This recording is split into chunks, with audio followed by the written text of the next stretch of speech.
Okay guys, so we running with the 4 cell here. I'm back on the plastic prop because we found with the metal prop it's just putting too much draw on these old lipos I've got in here.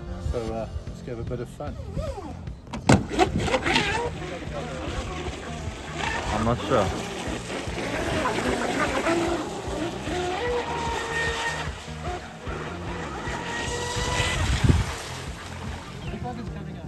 Yeah.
Yeah. Yeah.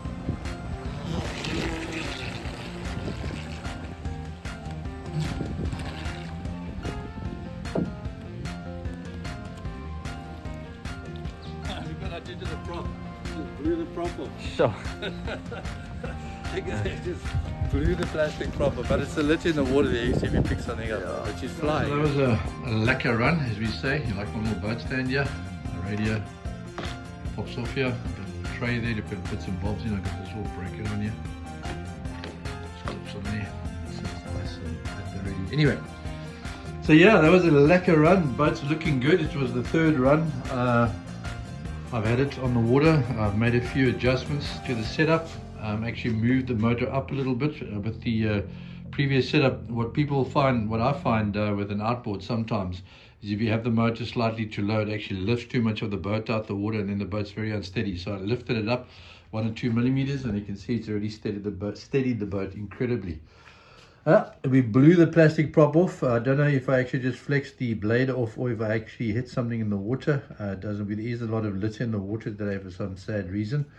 But yeah, I'm running these 38s just because at the moment the props I've got here are all in the like 42 range, and I don't want to put too much strain on these 4 cells I have here. These 4 cells I've been running for like a season in my RC Surfer. They're only 60C, 5000 milliamps. You can see after that run I've still got 3.8 volts per cell. It's drawing down nice and steadily and equally, but I don't want to damage these. I've actually got, just today I purchased 2 4-cell 8000 milliamp hour 100C lipos, and that's going to be perfect I think for the setup of the balance for the boat as well. So I can't wait to get those, hoping to get them by Friday, and then I can test them over the weekend.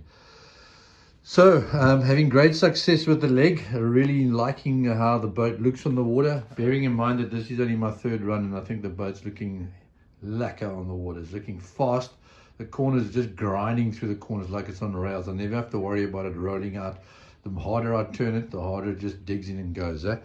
Someone actually asked me about the drive shaft. What am I doing at the moment? Well, at the moment, what I'm doing here, this is all in-house at the moment. So I've made all these drive shafts myself.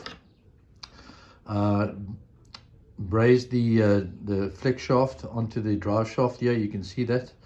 And then at the end here, just also tinned the end. It's very important with the flex shaft, if you're running it in a collet, to tin the end here. I mean, it just stops the wire from fraying out, and then also stops you from crushing that when you lock it in the collet. So yeah, the drive shafts, this is magic. It works well.